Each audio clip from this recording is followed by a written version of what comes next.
देखिए, अटल बिहारी वाजपेयी जी का जमाना, इंदिरा गांधी और राजीव गांधी जी का जमाना, राजनीतिक नजरिए से कह रहा हूं मैं, एक अद्वितीय था जिसका आज के समय से तुलना नहीं की जा सकती। कुछ नैतिकताएं थी, समाज सेवा की भावना उस समय ज्यादा थी, राष्ट्रीयता, दिखावे की राष्ट्रीयता नहीं थी, उनके कैरेक्टर में राष्ट्रीयता थी, त्याग था, परित्याग था, राष्ट्र की एकता और अखंडता की भावना उनके हृदय में रहती थी। और जब कोई भी सांसद बनता है या मंत्री बनता है या देश का प्रधानमंत्री बनता है तो संविधान की कसम खाकर वो ये कहता है कि मैं देश की एकता अखंडता अक्षुण्ण रखूंगा और राजनीतिक मर्यादा का पालन करते हुए मैं अपने दायित्व का निर्वहन करूंगा। आज तो संविधान को धता बता दी गई है। जो लोग संविधान की कसम खाते हैं, कसम लेके पद की जिम्मेदारी लेते हैं, वही संविधान की धज्जियां उड़ा रहे हैं, संविधान को बदलने की बात कर रहे हैं।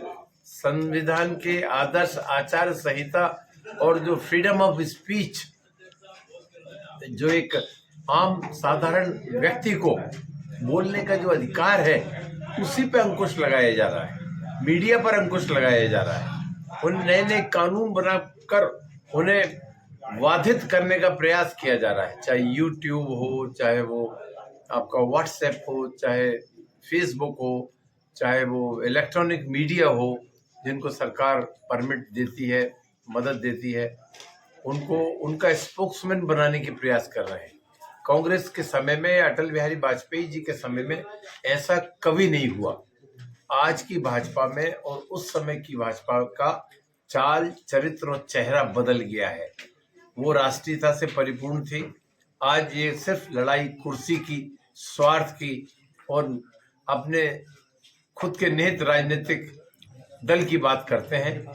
आम जनता की सेवा भावना, क्षेत्र का विकास, देश का विकास या देश की एकता अखंडता को मजबूत करने के लिए कोई बात होती नहीं है। ये मैंने देखा इस दौरान में के भ्रष्ट चरित्र का, कि उन्हें चुनाव लड़ने से वंचित कर दिया, जो भी उन्हें लालच दिया होगा या कह सकते हैं साम दाम दंड भेद अपनाया होगा, जो उनकी कार्यशैली का हिस्सा है, उसके सामने वो आदमी शरणागत हो गया।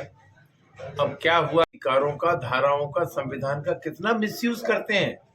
अब बताइए, चुने हुए मुख्यमंत्री को, केजरीवाल को बंद कर दिया बगैर किसी सबूत के, गवाह के आधार पर। जो आदिवासी मुख्यमंत्री क्या है, सोरेन, हेमंत सोरेन झारखंड का, उसे बंद कर दिया। ऐसा तो कभी होता नहीं है।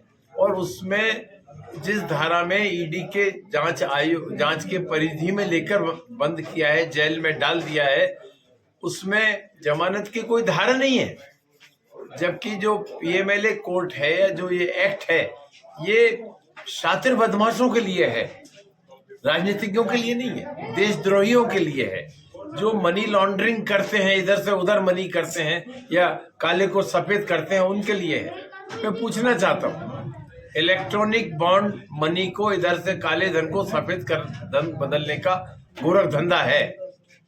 उसमें गृह मंत्री भी लिप्त है, प्रधानमंत्री भी लिप्त है और भी अन्य मंत्री लिप्त हैं। भाजपा का देश का अध्यक्ष भी उसमें जुड़ा हुआ है, जेपी नड्डा, क्योंकि चंदा उसके खाते में गया है। तो जब चंदा उसके खाते में गया है, मनी लॉन्ड्रिंग हुई है, काले धन को सफेद धन करने का उनके इलेक्टोरल बॉन्ड के थ्रू उन्होंने ये काम किया है, तो उन लोगों के खिलाफ कार्रवाई क्यों नहीं? ये बहुत बड़ा सवाल है। सुप्रीम कोर्ट ने इसमें फैसला दिया है कि चंदे का धंधा नहीं चलेगा। जिससे भी आप बताओगे, जिससे भी चंदा लोगे, वो जनता को बताना पड़ेगा। एक एक परतें खुलती जा रही हैं। जब कांग्रेस की सरकार आई, शिवराज सिंह जब मुख्यमंत्री थे, शिवराज सिंह की सरकार थी, विधानसभा के चुनाव में इन्होंने किसानों को 2700 रुपए प्रति क्विंटल गेहूं और 3100 रुपए प्रति क्विंटल धान खरीदने का वायदा किया था। गैस का सिलेंडर 450 रुपए में कर देंगे, ये भी वायदा किया था। चुनाव के बाद लाडली बहना में 3000 रुपया दे देंगे, ये भी उन्होंने वायदा किया था। आज 6 महीने हो गए, ना तो गैस सिलेंडर 450 में मिला, ना लाडली बहना के अकाउंट में ज्यादा पैसे आए, और जो नहीं, गेहूं है वो 2275 रुपए में तोल रहा है। रेलवे वाले और हाईवे वाले इतने परेशान। हाँ, भूमि अधिग्रहण में भी देखो आप क्या हो रहा है।